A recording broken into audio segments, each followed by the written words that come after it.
Puro pang ano yung walang kwentang issue. Wala talaga, no?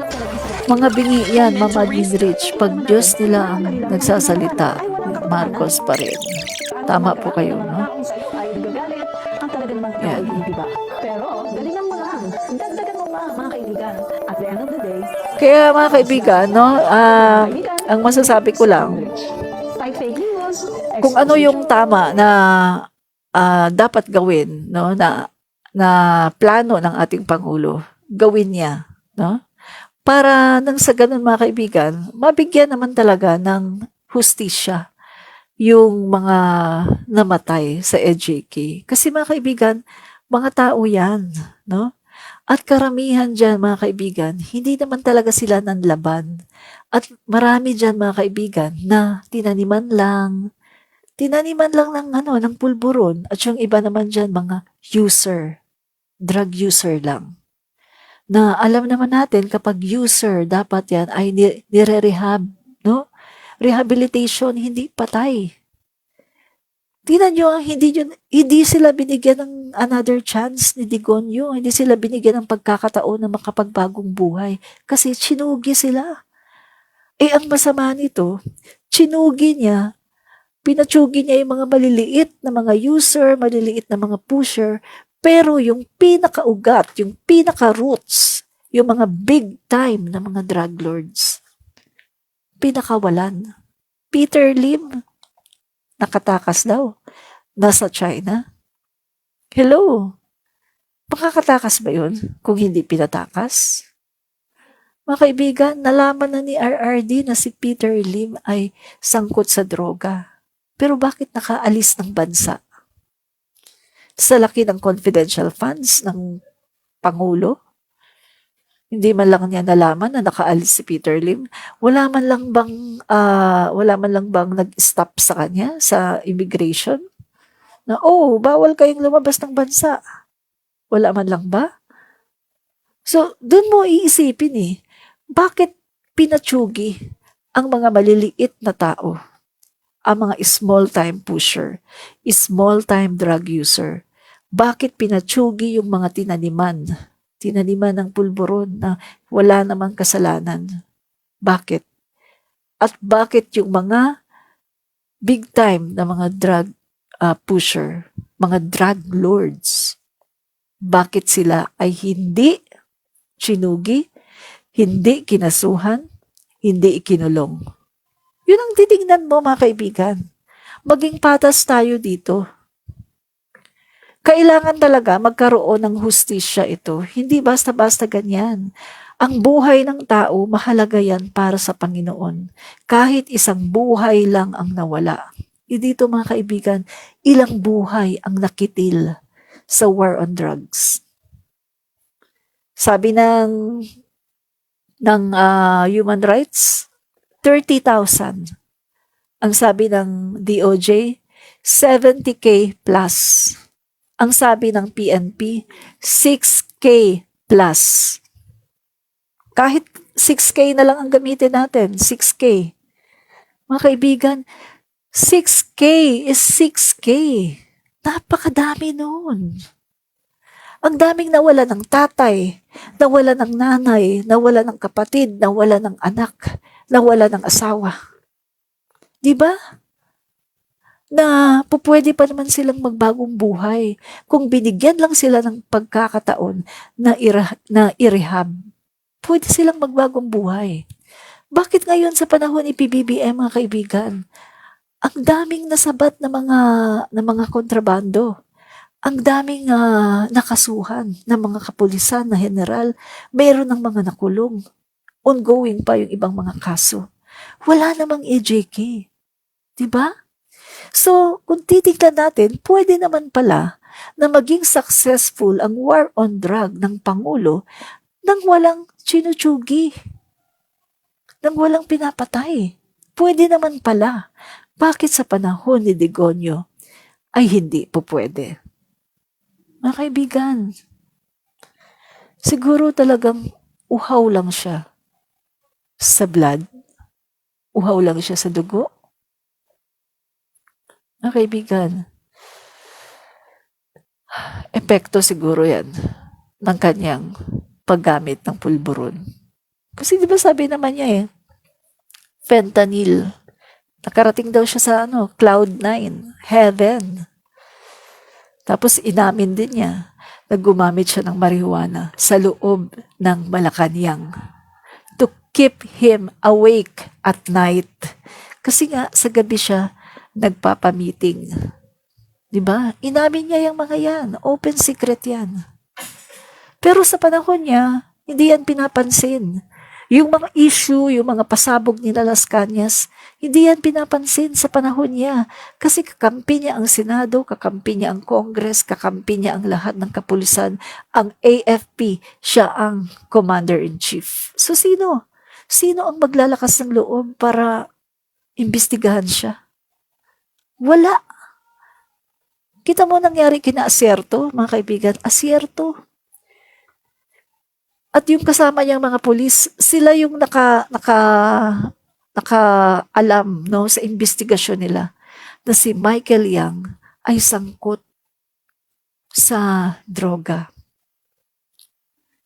Ipinasa niya ang report sa Malacanang kay RRD. Anong ginawa ni RRD? Imbis na natuwa kasi nalaman na si Michael Yang ay ganito, isang malaking drug lord, imbis na matuwa, anong ginawa niya? Inakusahan niya si Asierto na sangkot sa droga at pinaghanap niya. Kaya ilang taon, 3 taon na nagtago si Asierto. At yung isa nilang kasama, pina-ambush. Diba? So yung mga kaibigan, kasi kung talagang maganda at successful ang war on drug ni RRD, dapat yung kanyang yung kanyang talagang hinuli or pinatumba, yung mga malalaki, yung mga talagang drug lords. Kasi kahit na ubusin mo man ang lahat ng drug user at drug pusher, kung nandyan pa ang mga drug lords, yung mga source, yung mga ugat, walang mangyayari. Pabalik-balik lang ang droga dito sa Pilipinas. Diba? Kasi pinutol mo lang yung mga dahon. Pinutol mo lang yung mga sanga. Pero yung pinakaugat ng puno, hindi mo pinutol. So, magbubunga pa rin yun. At yayabong, lalaki pa rin ang lalaki. At lalago. Diba? Hindi siya matutuldukan. So, ganun ang nangyari. Kaya kita nyo na ngayon mga kaibigan, sa panahon ni PBBM, meron pa rin nahuhuli ng mga kontrabando ng mga droga. Kasi hindi talaga siya na-stop. Dahil hindi naman ginawa ni Duterte, hindi naman niya in-stop, hindi naman niya pinutol ang mga ugat. Ang pinutol lang ni RRD ay ang mga dahon at yung mga sanga-sanga. Pero yung pinakaugat, hindi niya pinutol. Kaya patuloy pa rin yung mga droga. Ang maganda ngayon mga kaibigan sa panahon ni PBBM, marami na mga general ang nakakasuhan at meron na ring mga nakulong. Although hindi natin alam. Hindi alam ng mga tao kasi sa panahon ni PBBM, hindi naman siya yung trial by publicity. Hindi ganoon ang Marcos administration. Kahit papano, bibigyan ka pa rin ng karangalan para yung iyong mga pamilya ay hindi madamay. Para yung mga anak mo hindi nabubuli sa school. Unlike sa panahon ni Duterte, wala pa nga hindi pa nga nakakasuhan, andyan na trial by publicity. So anong nangyari? Apektado yung mga anak, mga kaapu-apuhan, nabubuli sa schools. Pero wala pa naman kaso. Kasi inuuna pa yung trial by publicity. Pero sa Marcos administration, marami na kinakasuhan, may mga nakulong na mga kapulisan, pero hindi alam ng mga tao. Kasi nga, ang Pangulo natin ngayon, ayaw niya ng pinapahiya. Kahit sinong tao eh. Nasa ano naman yan mga kaibigan eh, na meron tayong karapatan, no? Na kumbaga hindi dapat ipahiya, no? Yung mga kahit kriminal ka eh, no? Kahit isa kang pinakatalamak na kriminal, no? Meron ka pa ring dignidad, meron ka pa ring karapatan sa human rights, no? Kaya nga hindi talaga maganda na basta lang papatayin. Dapat bigyan pa rin talaga ng another chance para meron ka pa ring kumbaga karapatan na magbago, no? Batas ng tao, batas ng Diyos ang sinusunod, hindi yung batas ng iisang tao lang, di ba? So, kaya mga kaibigan, kung titignan ko, successful talaga ang nangyayari ngayong war on drugs ng ating Pangulo. Tahimik lang, walang AJK, pero merong mga numero, malalaking numero ang pinapakita. Mga malalaking data, resulta na talagang successful ang war on drugs ng ating Pangulo. At isang ano niyan mga kaibigan nakakapaglakad ako sa gabi. Mag-isa lang ako mga kaibigan, palagi akong ginagabi. Mag-isa lang ako. Wala namang loko sa kalsada, di ba? Kaya mga kaibigan, kung sinasabi ng mga DD sheets na successful yung war on drugs ng dating Pangulo, hindi totoo yan. Hindi successful ang war on drugs ni Duterte. Kasi hindi niya naputol ang pinakaugat. Ang pinutol lang niya ang mga dahon at yung mga maliliit na sanga. Pero hindi niya pinutol ang pinakaugat. Kasi yung pinakaugat, sina Michael Yang, inarbor niya. Ginawa niyang economic advisor sa Malacanang. Yung isa pa, yung nahulihan ng 6.4 na shabu na may-ari ng warehouse sa Malacanang. Inarbor din niya. Yung isa, si Peter Lim. Nasabat na ng NBI pero nakawala daw. Maniwala kayo na nakawala? Pinakawalan. Malamang. Diba? So, yung mga ugat, prinoteksyonan niya. Hindi niya pinutol. Ang pinutol lang ni RRD ay ang mga dahon at ang mga sanga. Mga maliliit na sanga at dahon. Pero yung pinakaugat, nandun pa rin nanatili.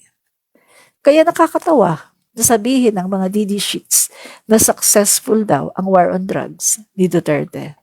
Dahil kung titingnan natin, mga kaibigan, gagamitin natin ang ating matalinong pag-aanalisa. Hindi po successful. And even, maraming nakapansin. Raffy Tulfo. Ano sabi ni Senator Raffy Tulfo? Failure. Malaking failure ang war on drugs daw ni Duterte. Anong sabi ng mga ibang kongresista? Hindi naman nag-succeed. Kasi alam nila yan mga kaibigan, no? Manny Pacquiao.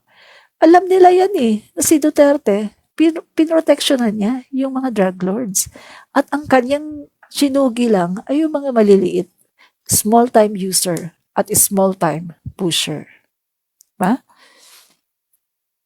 Tama po ang mga ginagawa niyo po, Ma'am Admin Rich, para sa akin. Paano malaman ng taong bayan na mali ang sinasabi ng mga anti-Marcos kung walang katulad niyo na nag-interpreter,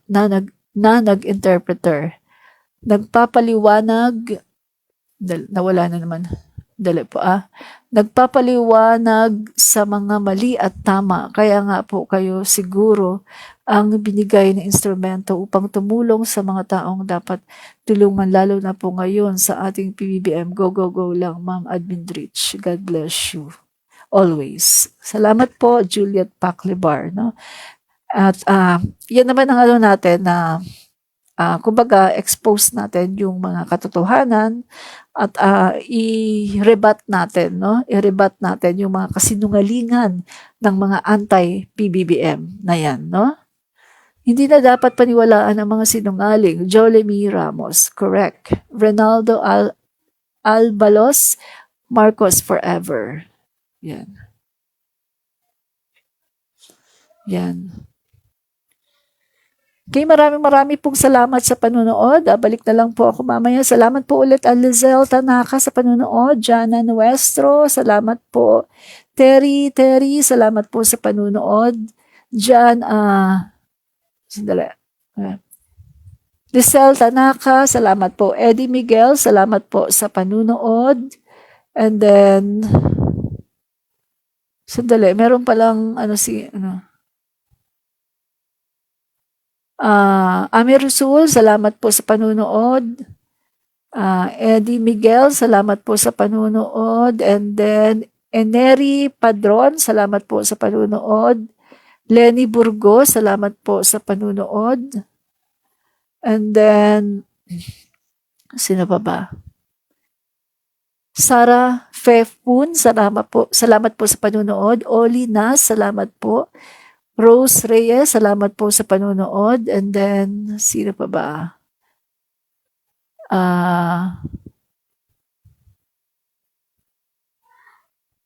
Okay. Oli Nas, sabi ko na pala?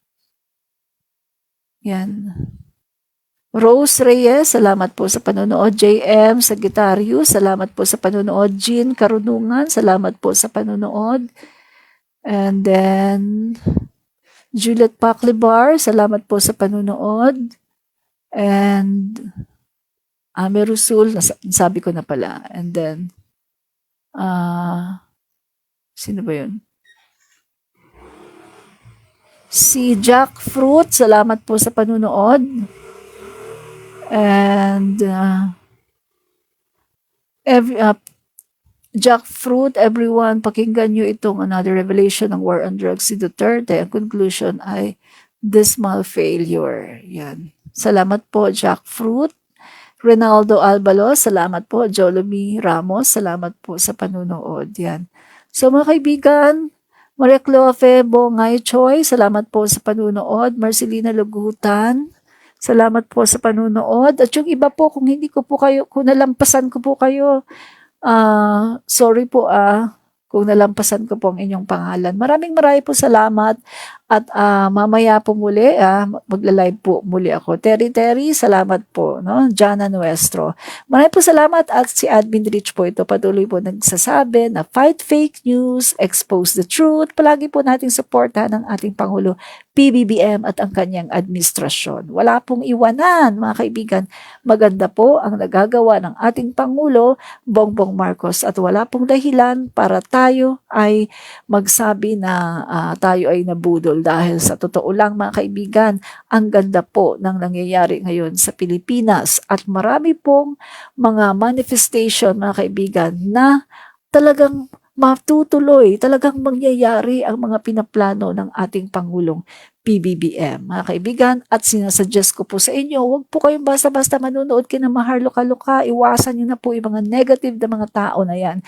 At kung ako sa inyo mga kaibigan, dalaw din po kayo paminsan-minsan sa mga pages ng gobyerno, katulad na lang po ng Presidential Communications, no? And then, dalaw po kayo sa RTV Malacanang, sa page po ni PBBM, sa page po ng DILG, sa AFP, sa lahat po ng mga pages ng gobyerno, dalawin nyo po paminsan-minsan at makikita nyo, piniflex po doon ang mga achievements ng ating Pangulo. At the same time po mga kaibigan, dito po sa aking pages, sa aking page, ako po ay palaging nag-flex sa mga nagagawa ng ating Pangulo at ng kanyang administrasyon. At meron din po ako sa YouTube, same name po, Admin Rich din po. Maraming pong salamat. Patuloy po nating suportahan ng ating Pangulo. Fight fake news, expose the truth. Bye! Salamat po! Salamat po, Ami Ruzul. Shout out po sa inyo dyan sa mga taga SM Dasmariñas, sa lahat po ng nanonood dyan. Maraming po salamat, Ma'am Ami Ruzul. Bye-bye! Kita nyo na mga guys. Admin O, Reach. ang pinapakalat na balita ng mga taong gusto lang talagang sirain. Comentarista. Nakikita naman natin na ang kanilang mga pinapakalat ay walang katotohanan. Paano pa man karami ng mga taong sa iyo ay nagagalit, ang talaga naman ikaw ay hindi ba? Pero, galingan mo lang. Dagdagan mo lang. At the end of the day, performance doesn't lie. Ito po mga kaibigan, muli si Admin Rich. Fight fake news, expose the truth. Fight fake news and expose the truth. Fight fake news and expose the truth. Fight fake news, expose the truth. Fight fake news, expose the truth. Ang bawal ang fake news